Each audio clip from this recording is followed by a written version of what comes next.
Hello बच्चों, आज हम लोग देखेंगे हाइड्रोजन स्पेक्ट्रम जो क्लास 11 का है।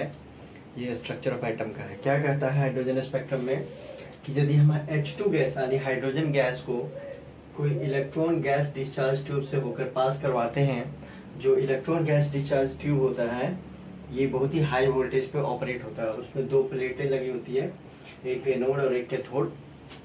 ये बैटरी का पॉजिटिव टर्मिनल है और ये नेगेटिव टर्मिनल है। जब H2 गैस इसमें आते हैं तो ये इस तरह का बहुत सारे H2 मॉलिक्यूल इस डिस्चार्ज ट्यूब में आ जाते हैं। फिर ये इसमें हम लोग जानते हैं हाइड्रोजन में सिंगल बॉन्ड होता है, क्योंकि हाई वोल्टेज पे ऑपरेट होता है तो ये बॉन्ड ब्रेक कर जाते हैं। ये बॉन्ड क्या होते हैं?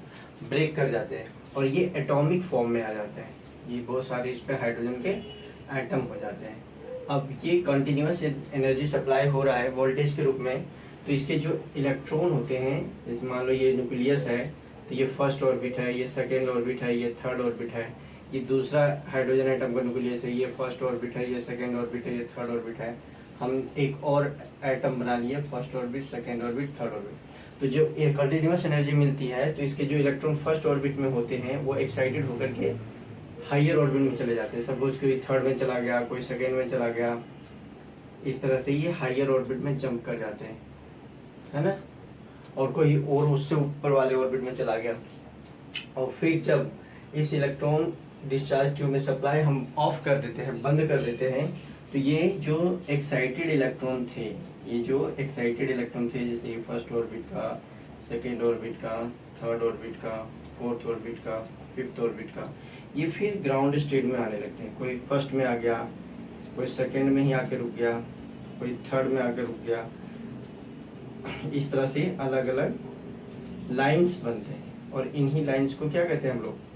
हाइड्रोजन स्पेक्ट्रम कहते हैं। ये जो डिफरेंट लाइंस बन रहे हैं इन्हीं को हम लोग हाइड्रोजन स्पेक्ट्रम कहते हैं, क्योंकि एक पैटर्न में फॉलो हो रहा है ना।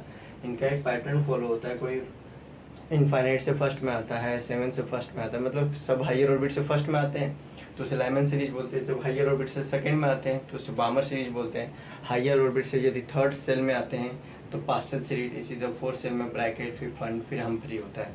इस तरह से हम लोग को एक सीरीज ऑफ लाइंस मिलते हैं जिसको हाइड्रोजन स्पेक्ट्रम बोला जाता है। इसको डिफाइन कैसे करेंगे ये देखते हैं।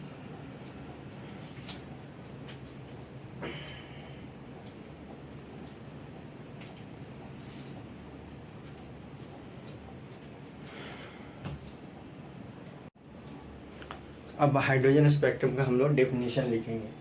क्या कहता है हाइड्रोजन स्पेक्ट्रम का definition?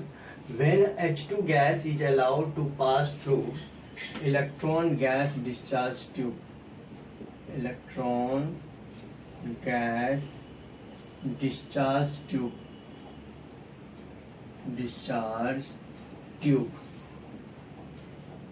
then H2 molecule break into H2 molecule break into atomic form, atomic form, सारे एटम में बदल जाते हैं atomic form. And due to continuous supply of energy, क्योंकि हम कंटिन्यूअस उसमें बैटरी लगा करके रखे हैं डिस्चार्ज ट्यूब में, तो सप्लाई वोल्टेज के रूप में जा रही है। तो कंटिन्यूअस सप्लाई होने के कारण उसके जो इलेक्ट्रॉन होते हैं वो ग्राउंड स्टेट से एक्साइटेड स्टेट में जंप कर जाते हैं। And due to continuous supply of energy, continuous supply of energy, electrons gain that energy, gain that energies and jump into higher orbit, jump into higher orbit, higher orbit, energy absorb किए और वो higher orbit में चले गए। तो इस तरह से भी लाइंस बन रही है, तो उसको एब्जॉर्प्शन स्पेक्ट्रम कहेंगे। अब if power supply is cut, then all excited electrons all excited electrons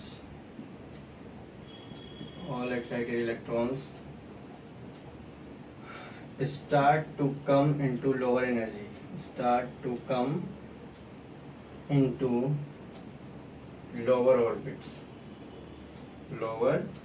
orbits.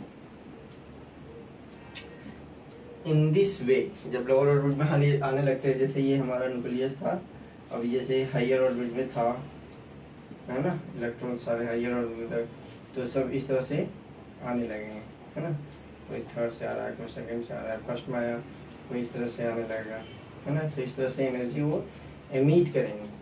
तो इस तरह से जो लाइंस बन रहे हैं ना, इसी को हाइड्रोजन स्पेक्ट्रम कहते हैं। इसमें सीरीज बनते हैं, सीरीज ऑफ लाइंस, तो लोअर ऑर्बिट में आने लगते हैं और इससे एक सीरीज ऑफ लाइंस का फॉर्मेशन होता है। इन्हीं सीरीज ऑफ लाइंस को हम लोग क्या कहते हैं, हाइड्रोजन स्पेक्ट्रम कहते हैं। इन्हीं सीरीज ऑफ लाइंस को क्या कहते हैं, हाइड्रोजन स्पेक्ट्रम कहते हैं। Start to come into lower orbit and release energy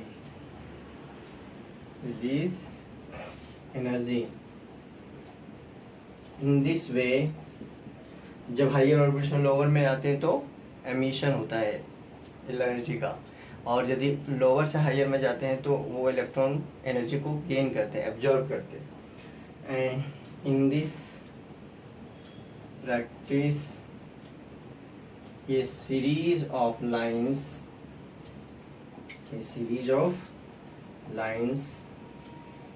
are formed, and these series of lines are called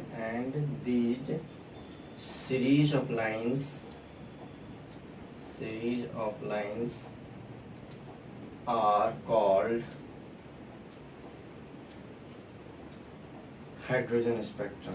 इसी को क्या कहते हैं हम लोग, हाइड्रोजन स्पेक्ट्रम कहते हैं, है ना। अब ये सीरीज कितने तरह का है वो देखेंगे हम लोग। लाइमन सीरीज है, बामर सीरीज है, पासन सीरीज है, ब्रैकेट सीरीज है और फंड सीरीज है ना। और एक और किसी बुक में रहता है हम्फ्री सीरीज, तो उसको देखते हैं। अब उस हाइड्रोजन स्पेक्ट्रम में जो सीरीज ऑफ लाइंस बनते हैं, जो लाइमन सीरीज, बामर सीरीज, पासन सीरीज, ब्रैकेट सीरीज और फंड सीरीज और एक हम्फ्री सीरीज बनते हैं, उनको हम लोग देखेंगे। यहाँ पे देखते हैं बना करके। जैसे मान लो ये न्यूक्लियस है, ये हम मेरा फर्स्ट ऑर्बिट होता है, ये सेकेंड ऑर्बिट होता है, ये थर्ड ऑर्बिट होता है, तो इस तरह से इनफाइनाइट ऑर्बिट्स होते हैं। तो यदि हम इनको इस तरह से हम स्मॉल पार्ट को कंसीडर करें, ये स्मॉल पार्ट ऑफ एटम, तो ये देखो ये स्ट्रेट ऑर्बिट्स जैसा लगता है ना, स्ट्रेट है ये लगभग लोग का। तो हम लोग इसी तरह से स्ट्रेट लाइन बनाएंगे, क्योंकि पूरा हम लोग सर्कल नहीं बना सकते हैं छोटा स्पेस होने के कारण, तो हम लोग इसको हॉरिजॉन्टल लाइन में बनाएंगे। तो देखते हैं कैसे होता है ये।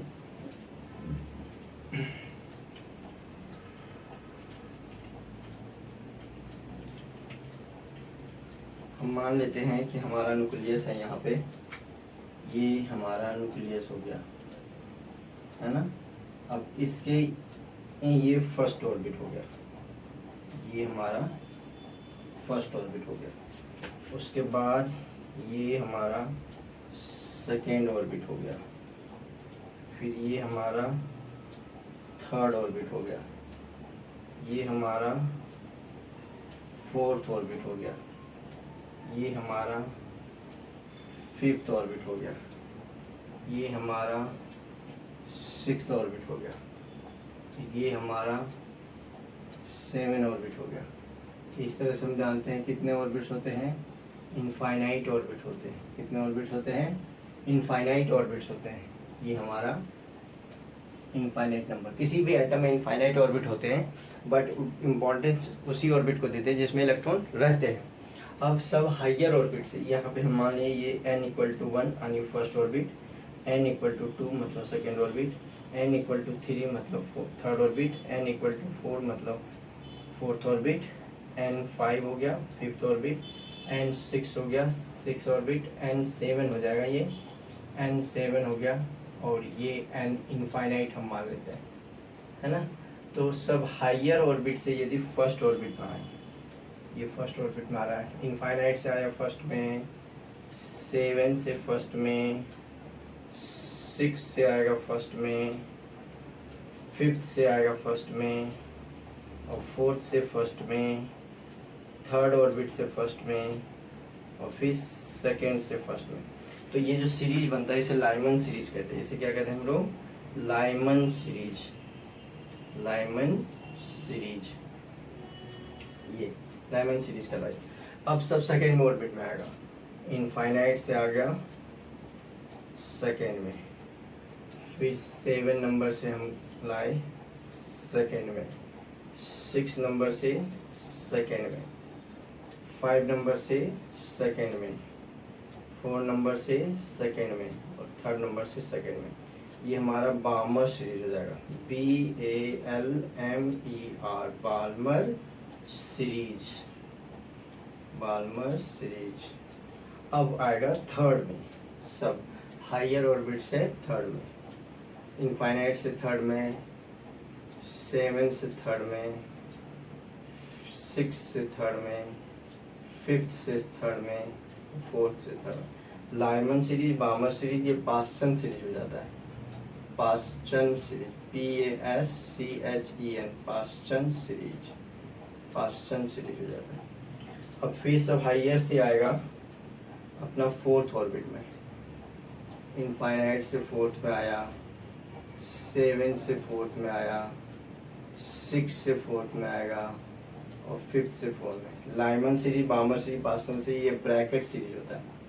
Brackett series, Brackett series. फिर अब आएगा 5th में सब। इनफाइनाइट से आया 5th में, 7 से आया 5th में, 6 से आया 5th में। इसको कहते हैं Pfund series. Lyman series, Balmer series, Paschen series, Brackett series, ये कहलाता है फंड। पी साइलेंट होता है, लिखने में पी फंड लिखते हैं, लेकिन इसे प्रोनाउंस किए करते हैं फंड सीरीज। एक और है हम्फ्री सीरीज, ये एनसीईआरटी में नहीं है। एनसीईआरटी में तो ब्रैकेट सीरीज तक ही दिया है, लेकिन किसी किसी बुक में मिल जाता है हम्फ्री सीरीज। इनफाइनाइट से आता है 6 में, और फिर 7 से आता है 6 में। इसको कहते हैं हम्फ्री सीरीज। Humphry series. अब इसके बाद एक बहुत इंपॉर्टेंट है कि ये अलग अलग रीजन में दिखते हैं, है ना। जैसे ये अल्ट्रा वायलेट रीजन में देखते हैं। जैसे सपोज कि ये चूंकि एक रे के फॉर्म में होते हैं, तो इनविजिबल एनर्जी है, तो इन द फॉर्म ऑफ रे है। तो कुछ कुछ रेज जो होते हैं स्पेशल लाइट में दिखता है। जैसे ये अल्ट्रा वायलेट से दिखता है, ये विजिबल लाइट में दिखता है, ये इंफ्रारेड लाइट में दिखता है, और बाकी सब फार इंफ्रारेड लाइट में। हर एक सीरीज को देखने के लिए अलग अलग लाइट की जरूरत पड़ती है। सारे एक जैसे नहीं होते। जैसे ये अल्ट्रावायलेट रीजन में दिखेगा, ये विजिबल रीजन में दिखेगा। यदि हम स्पेक्ट्रोस्कोपिकली इसे देखना चाहें एक्सपेरिमेंटली, तो ये विजिबल रीजन में दिखता है, ये इंफ्रारेड रीजन, और बाकी फार इंफ्रारेड। तो ये क्वेश्चन पूछता है लाइमन सीरीज के यहाँ दिखते हैं यूवी रीजन में दिखते हैं, अल्ट्रावायलेट रीजन में। फिर बाल्मर सीरीज कहाँ दिखते हैं? तो विजिबल रीजन में दिखते हैं, विजिबल रीजन में, विजिबल रीजन में दिखते हैं। फिर पास्चन सीरीज कहाँ दिखते हैं? इंफ्रारेड रीजन में, इंफ्रारेड रीजन में दिखते हैं, इंफ्रारेड रीजन। और बाकी जितने भी ब्रैकेट, फंड और हम्फ्री फार इंफ्रारेड रीजन में दिखते हैं, फार इंफ्रारेड रीजन, फार इंफ्रारेड। इंफ्रारेड को हम लोग IR भी लिखते हैं, फार इंफ्रारेड रीजन में दिखते हैं, है ना। ये इस तरह से हमारा ये है लाइमन यूवी रीजन, बाल्मर से विजिबल रीजन, पास्चन से इंफ्रारेड रीजन, और बाकी ब्रैकेट, फंड और हम्फ्री जो है फार इंफ्रारेड रीजन में पड़ते हैं। अब सबको एक एक करके डिफाइन करेंगे। लाइमन सीरीज क्या है, बाल्मर सीरीज क्या है, पास्चन क्या है, ब्रैकेट क्या है, फंड क्या है, हम्फ्री। इसमें क्या देखेंगे कि when electron jumps from higher orbit to first orbit, higher orbit to first orbit, then Lyman series is formed, and it is present in UV region, it is present in UV region. Balmer series का क्या लिखेंगे? When electron jumps from higher orbit to second orbit, higher orbit to second orbit, then Balmer series is formed, and it is present in visible region. फिर Paschen series के बारे में क्या लिखेंगे? When electron jumps from higher orbit to third orbit, higher orbit to third orbit, then Paschen series is formed, and it is present in infrared region. फिर हम लोग आगे लिखेंगे when electron jumps from higher orbit to fourth orbit, then bracket series is formed. It is present in far infrared region. When electron jumps from higher orbit to fifth orbit, then Fund series is formed. It is present in far infrared region. When electron jumps from higher orbit to sixth orbit, then Humphrey series is formed, and it is also present in far infrared region. इस तरह से इनको हम लोग सबको define करेंगे। तो पहले इसे मिटाते हैं।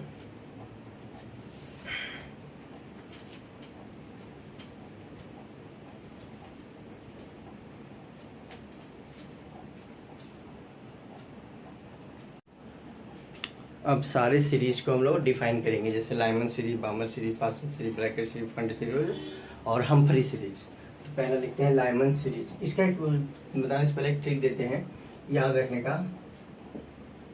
Low blood pressure high, low blood pressure, low blood pressure, blood pressure high, blood pressure high. ये ट्रिक है याद रखने का, है ना।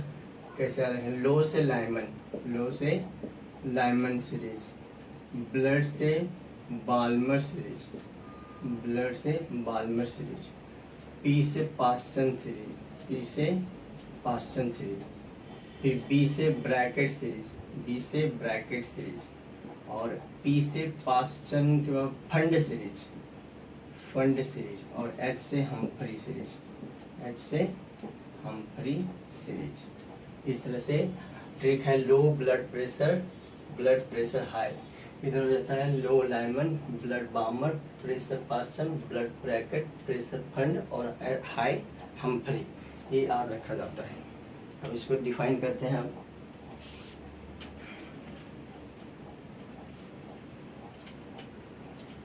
सब सारे सीरीज को एक एक करके डिफाइन करेंगे। कैसे डिफाइन करते हैं देख रहे हैं।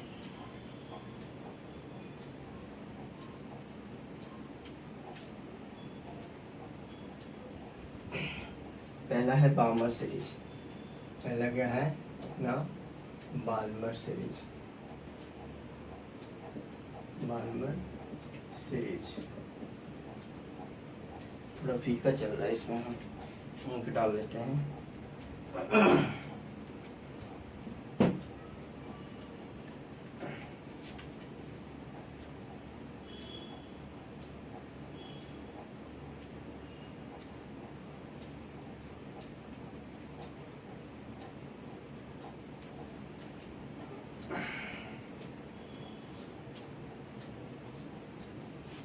लाइमन सीरीज क्या, सॉरी पहला लाइमन सीरीज होगा ना, पहला होगा Lyman series.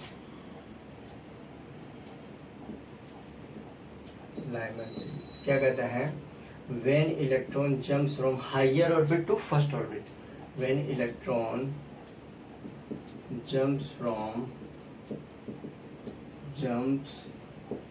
From higher orbit, higher orbit, higher orbit मतलब कहाँ से? तो ये हो जाएगा अपना N2 बोलते इसको, 1 2, ये 2 से आएगा ना, 2 सारे फर्स्ट में आएंगे, 2 3 4 5 6 7, इस तरह से infinite to. Higher orbit to first orbit, higher orbit to first orbit, यानी कि N1 जो है ना 1 है, सारे फर्स्ट वन में। Then Lyman series is formed. Then Lyman series is formed. Lyman series बनेगा। Here N1 जो है मेरा 1 हो जाएगा, एंड N2 जो है 2 हो सकते हैं, 3 हो सकते हैं, 4 हो सकते हैं, 5 हो सकते हैं, इस तरह से इनफाइनाइट हो सकते हैं। अब सेकेंड नंबर है बाल्मर सीरीज। बाल्मर सीरीज ये क्या कहता है? When electron jumps from, when electron को ई से लिख रहे हैं शॉर्ट में, electron jumps from higher orbit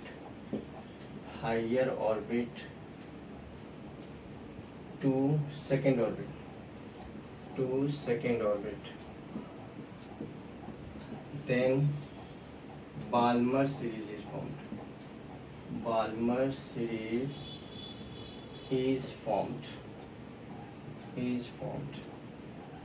अच्छा, यहाँ पे एक बात है लिखना, it is present in ultra violet region, UV region. It is present मतलब it is Lyman series present in UV region मतलब अल्ट्रा वायलेट रीजन में प्रेजेंट होता है. ये याद रखा जाता है, ऑब्जेक्टिव पूछता है, ये कंपटीशन में भी पूछता है, नीट में पूछा हुआ है. When electron jumps from higher orbit to second orbit, then Balmer series is formed. Here N1 मतलब किस में आता है तो 2 में आता है, एंड N2 क्या है 3 है, 4 है, 4 से आता है, 5 से आता है, 6 से आता है, 7 से आता है, इस तरह से इनफाइनाइट से आता है. It is presenting visible region में दिखते हैं. इट इज, ये इम्पोर्टेंट है, स्टार लगा देते हैं. It is present in visible region. ये विजिबल रीजन में दिखता है. नेक्स्ट है हमारा लाइमन सीरीज, बाल्मर सीरीज हो गया. पास्चन सीरीज को यहीं पे लिखने का कोशिश करते हैं. पास्चन सीरीज क्या है? When electron jumps from higher orbit to third orbit. When electron jumps from higher orbit to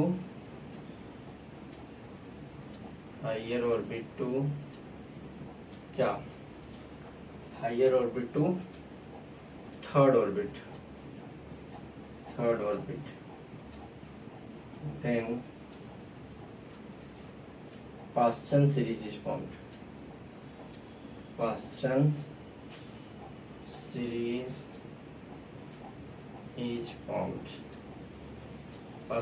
बनती है. It is present in infrared region. It is present in infrared region में बनता है, ये दिखाई पड़ता है. और यहाँ पे हेयर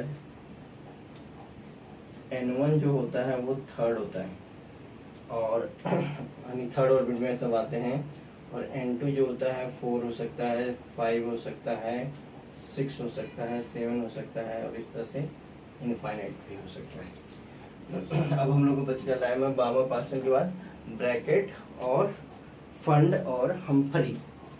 ये 3 सीरीज को और एक्सप्लेन करना है.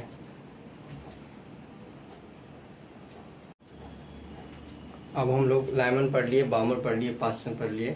अब ब्रैकेट सीरीज पढ़ने जा रहे हैं. 4th में है अपना Brackett series.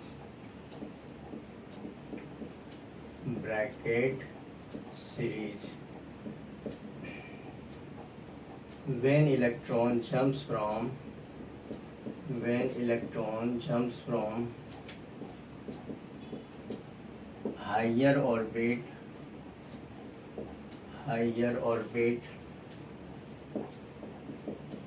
to fourth orbit then bracket series is formed.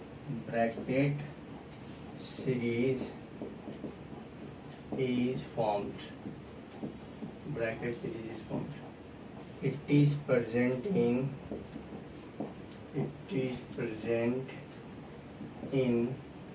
far infrared region में प्रेजेंट होता है. और यहाँ पे here N1 तो हमारा 4th हो जाएगा, लेकिन N2 कहाँ से आएंगे तो 5th से आएंगे, 6th से आएंगे, 7th से आएंगे, इस तरह से इनफाइनाइट से आएंगे. फिर ब्रैकेट के बाद फंड सीरीज, P फंड लिखते हैं, P साइलेंट होता है. फंड सीरीज ये क्या कहता है? when electron jumps from higher orbit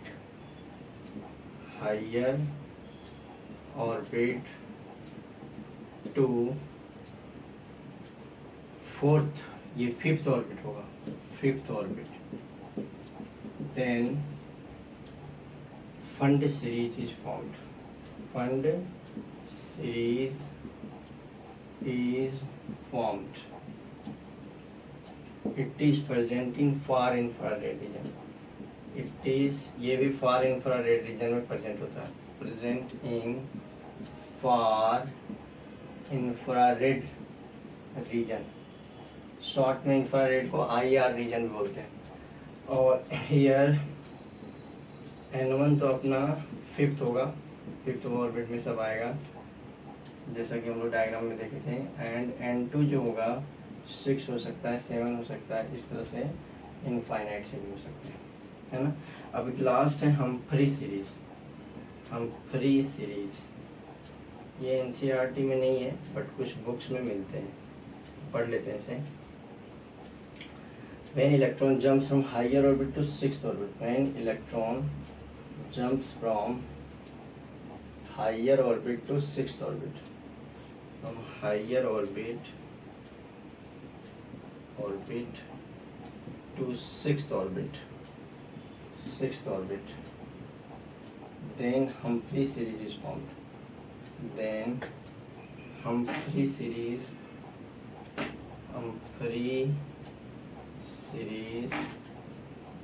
is formed. It is present in far infrared region. It is present in far infrared region. ये भी far infrared region में present होता है. लास्ट के जो भी होते हैं लाइमन UV रीजन में, फिर विजिबल रीजन में पास टर्न ब्रैकेट होते हैं इंफ्रारेड, फिर बाकी सब फार इंफ्रारेड रीजन. और हियर N1 तो अपना 6 हो जाएगा और N2 जो होगा वो 7 होगा, 8 होगा, इस तरह से इनफाइनाइट से हो सकते हैं. इस तरह से हमारा सारे सीरीज का एक्सप्लेनेशन हो गया. अब इसमें पूछता है कितने लाइंस बनेंगे, कि जब हायर से बोल देगा कि फिफ्थ से सेकंड में आ रहा है तो लाइंस कितने बन रहे हैं. तो इस तरह का क्वेश्चन आता है, तो इसको अभी देखते हैं कैसे करते हैं उसका है. अब नेक्स्ट हम लोग पढ़ेंगे कि पूछता है क्वेश्चन कि यदि फिफ्थ ऑर्बिट से सेकेंड ऑर्बिट में आ रहे हैं तो कितने लाइंस बनेंगे. तो उस तरह के न्यूमेरिकल को कैसे बनाएंगे. तो यहाँ पे है नंबर ऑफ लाइंस फॉर्म्ड. कैसे लिखते हैं. Number of lines formed equal to होगा N2 minus N1 plus 1. N2 minus N1 plus 1 into N2 minus N1 by 2. N2 minus N1 by 2 ये फॉर्मूला होता है. जब हायर ऑर्बिट से लोअर ऑर्बिट में जंप करेगा तो कितने लाइंस बनेंगे, इस फॉर्मूला से हम लोग निकाल देते हैं. N2 हमारा हायर ऑर्बिट है, N1 हमारा लोअर ऑर्बिट है. वेयर N2 हमारा हायर ऑर्बिट है, हायर ऑर्बिट या हायर सेल बोलते हैं या एनर्जी लेवल भी बोलते हैं. ऑर्बिट बोलो या सेल बोलो या फिर एनर्जी लेवल भी बोला जाता है. एनर्जी लेवल ना. और N1 क्या है अपना लोअर ऑर्बिट है. लोअर ऑर्बिट या लोअर सेल या फिर लोअर एनर्जी लेवल ये होता है. एक क्वेश्चन से समझते हैं इसको. ये क्वेश्चन पूछा हुआ है, find the number of lines. इसको नंबर को पूरा लिखते हैं. नंबर ऑफ लाइंस फॉर्म्ड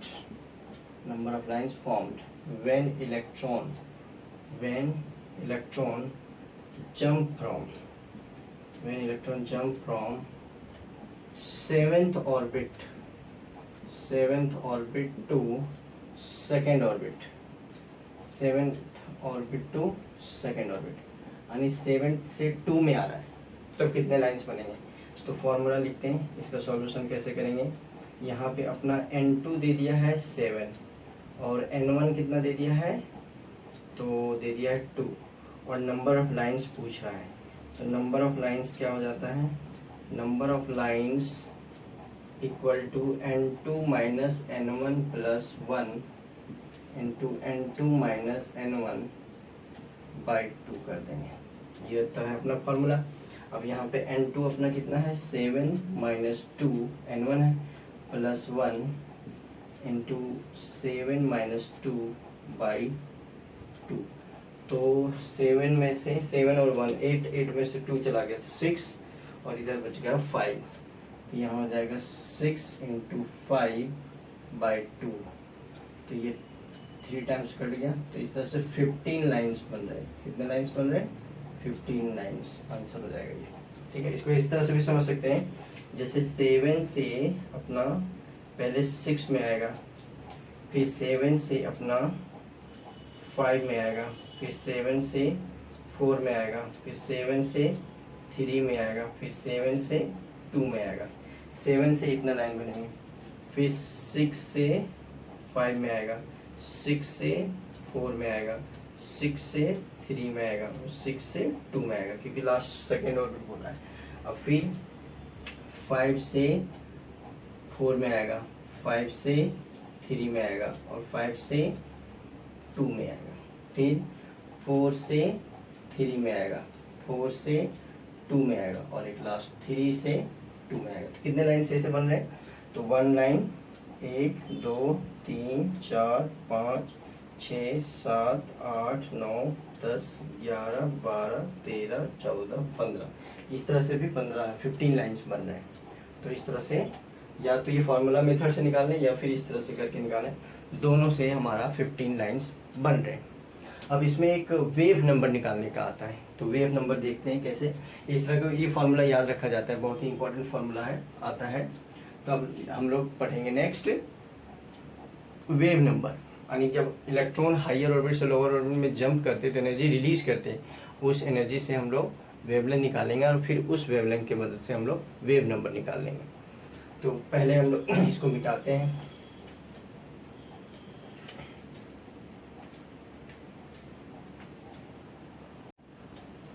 अब हम लोग कैलकुलेशन ऑफ वेव नंबर करेंगे।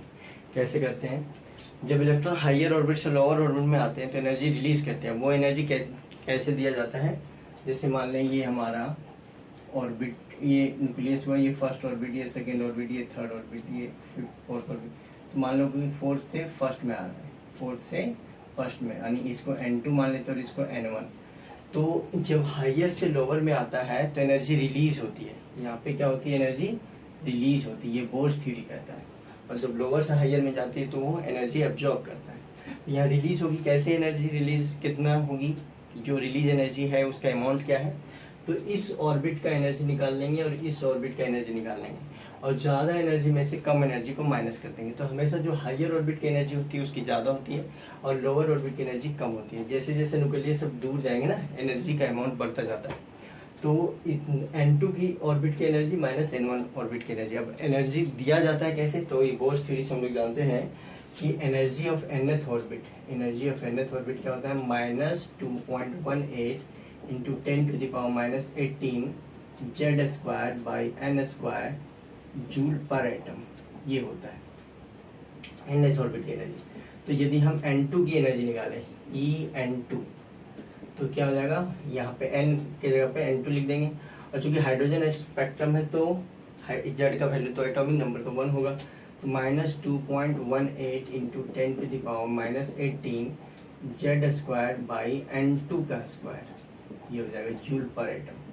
अब हम N1 फर्स्ट ऑर्बिट को निकालेंगे, ये N1। तो यहाँ पे N1 लिख देंगे, ये क्या हो जाएगा minus 2.18 into 10 to the power minus 18 Z square by N1 का स्क्वायर, ये भी हो गया जूल पर एटम। ये हो गया अपना N2 यानी हायर ऑर्बिट की एनर्जी और ये लोअर ऑर्बिट की एनर्जी। हमेशा हायर ऑर्बिट की एनर्जी ज़्यादा होती है। तो एनर्जी रिलीज्ड जो हुआ यानी कि डेल्टा E मान लेते हैं एनर्जी रिलीज्ड को, तो ये क्या होगा higher minus lower, higher minus lower. तो हायर ऑर्बिट कितना हमारा N2 है माइनस N1। तो N2 की जगह पे ये पुट कर देते हैं minus 2.18 into 10 to the power minus 18 Z square by N2 का स्क्वायर, ये हो गया। और फिर माइनस N1 का कितना था -2.18 into 10⁻18 Z square by N1 का स्क्वायर। ये अब माइनस माइनस यहाँ प्लस हो जाएगा, तो यहाँ पे ये डेल्टा ई है, तो रिलीज एनर्जी। अब रिलीज एनर्जी को हम लोग क्या लिखेंगे, -2.18 into 10⁻18 Z square by N2 का स्क्वायर, माइनस माइनस प्लस हो गया 2.18 into 10⁻18 Z square by N1 का स्क्वायर। अब क्या करेंगे, प्लस वाले को पहले लिख देंगे, डेल्टा ई इक्वल टू हो जाएगा 2.18 into 10⁻18 Z square by N1 का square minus 2.18 into 10⁻18 Z square by N2 का स्क्वायर। अब यहाँ से हम कुछ कॉमन ले लेते हैं, है ना, ये कॉमन कुछ ले लेते हैं, क्या आ जाएगा 2.18 इंटू 10⁻18 जेड स्क्वायर कॉमन आ जाएगा। और डेल्टा ई को हम एस सी बाई लेमडा लिख सकते हैं, है ना, energy equal to S C by lambda होता है। यहाँ से कॉमन ले लो 2.18 इंटू 10⁻18 जेड स्क्वायर कॉमन हो गया। अब यहाँ आ जाएगा 1/n1 का स्क्वायर माइनस 1/n2 का स्क्वायर, 1/n1 का स्क्वायर माइनस 1/n2 का स्क्वायर। 1 बाई लेमडा यहीं रखने देते हैं, एच सी इधर ले आते हैं, तो 1 बाई लेमडा इक्वल टू क्या हो जाएगा 2.18 इंटू 10⁻18 जेड स्क्वायर, और नीचे आ जाएगा एच और सी, ये प्लाइन कांस्टेंट है और ये स्पीड ऑफ लाइट है, और यहाँ पे आ जाएगा 1/n1 का स्क्वायर माइनस 1/n2 का स्क्वायर। अब यहाँ पे एच और सी का वैल्यू हम पुट करेंगे, तो 1 बाई लेमडा इक्वल टू क्या हो जाएगा, ऊपर में पुट कर देते हैं, नीचे हो सके नहीं दिखेगा, ऊपर में पुट करते हैं इसे। यहाँ पे ये हाइड्रोजन स्पेक्ट्रम लिखा वो मिटाते हैं,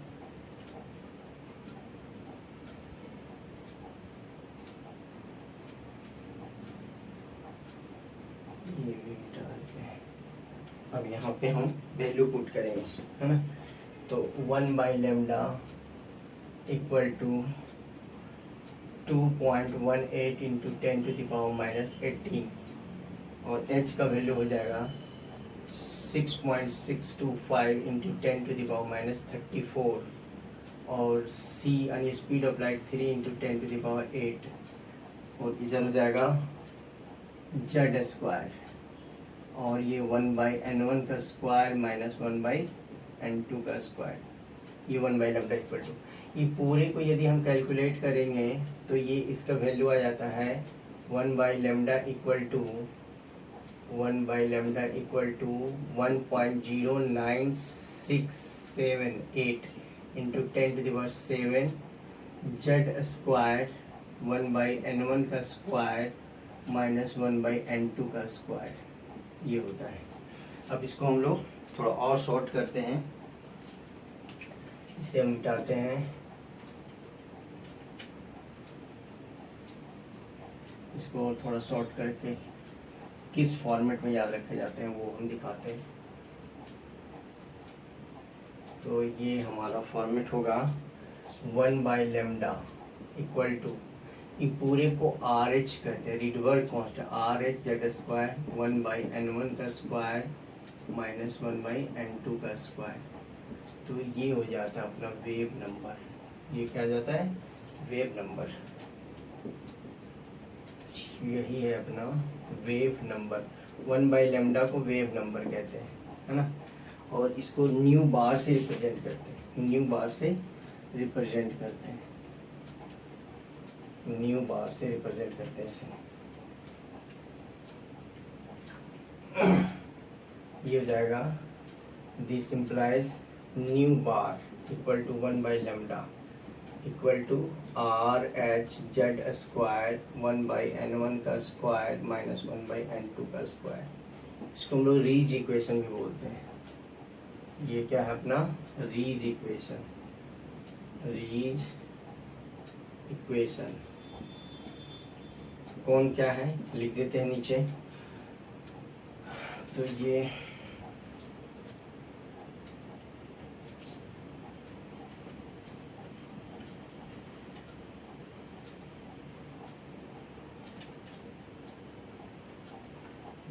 न्यू बार तो अपना वेव नंबर है, वेव नंबर, ये 1/λ होता है।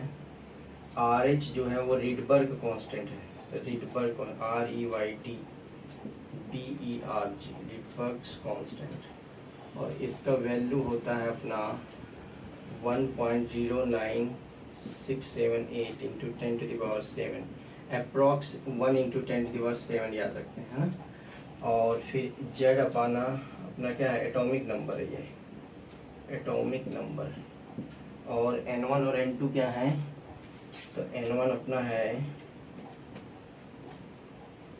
लोअर ऑर्बिट और N2 जो है हायर ऑर्बिट है।